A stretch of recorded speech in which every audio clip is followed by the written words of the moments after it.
Next up, we have Bruce Bad Moccasin of Rapid City, South Dakota. Bruce, please come share your story.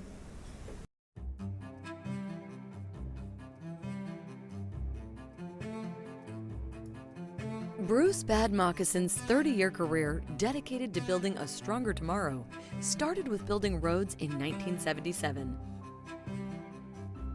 His leadership within the Indian Health Service as an engineer and eventually as area director of the Aberdeen office allowed him to effectively bring many changes to funding processes for projects important to improving the lives of Native Americans living on reservations. The initiatives taken by Bad Moccasin paved the way for connecting tribal leaders and tribal health boards to IHS leadership in Congress. He is a strong advocate of STEM education, especially for Native American youth, and as a registered professional engineer, promoted continuing education for IHS employees.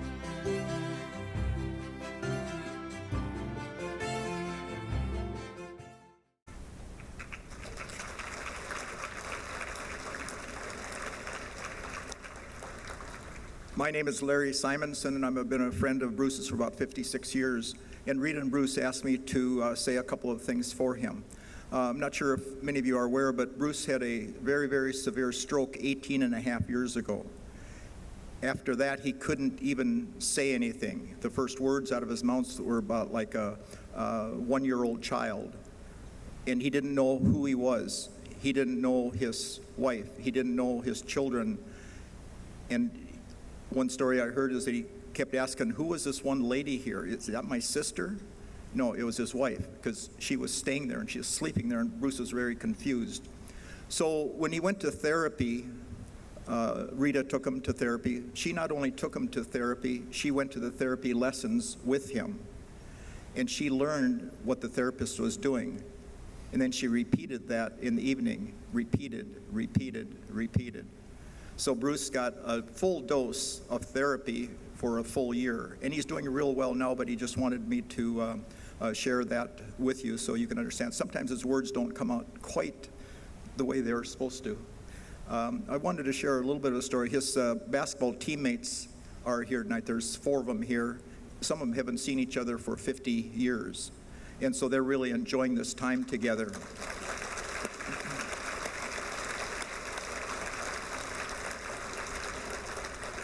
Just a little story that Bruce was telling me. He was telling me that the coach kept asking him to pass it to the big boys. And Bruce said, well, can they catch it? And coach said, they better. But Bruce did these no-look passes, and there are several people over here that had some bloody noses several times. And their student manager, Dennis Harry, had to fix them up. But I want to share another story about mentoring. Bruce got to meet our basketball team at the School of Mines about 3 years ago. And when he was introduced, the first person to come up, make a beeline for him, was Alejandro Rema. Alejandro was a player for Red Cloud. And the first words that Bruce said to him were kind of amazing to me, but it shares this mentoring idea. He said, basketball is temporary, your education is permanent. So I want to let Bruce say a few words of thank you for you.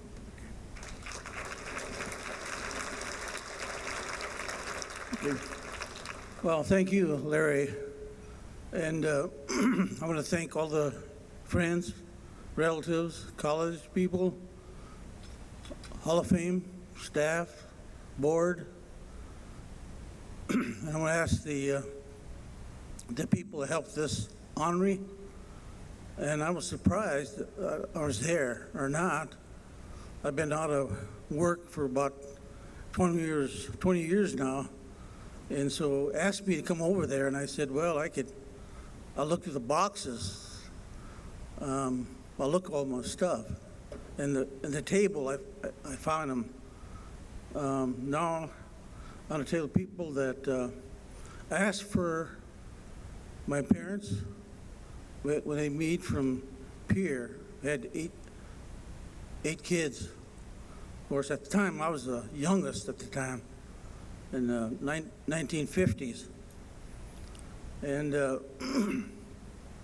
went to school in Pierre. And I went grad school high school and high school class. And when in Pierre, I looked at my dad, had a hard work outside, bricks, blocks, highways, driveway. I saw he had a lot of work, and it's outside. So I thought I would be something like that, but I would be an engineer. When I left college, I decided that's what I want to be, engineer. So I went, stayed there, and I decided that I would had a focus, a vision. So I took the path and a graduation, and also the military service. That was part of myself. So I want to say that all the years I've been working now, the last 30 years, I was serving service to the people, especially the healthcare system. And I worked all of the tribes, the lands, not only also Aberdeen area, but also from Oklahoma, Arizona. I met all the tribes. So I did things that they didn't have, the same we had in South Dakota. First hand, no power, no water inside, sewer outside. So all those years I worked there, I worked for the tribe in the tribe board.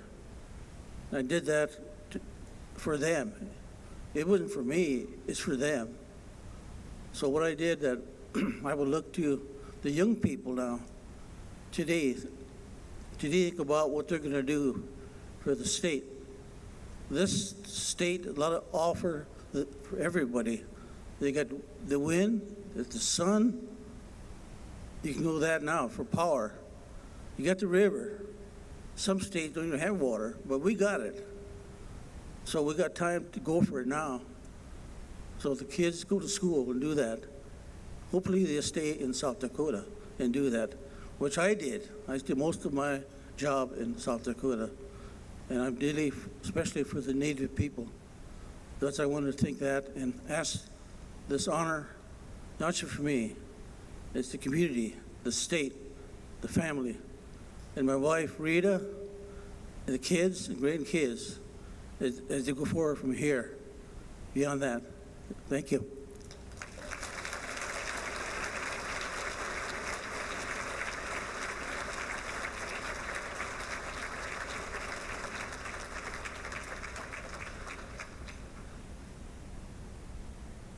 Thank you, Bruce, for your lifetime of service. I love to hear these stories.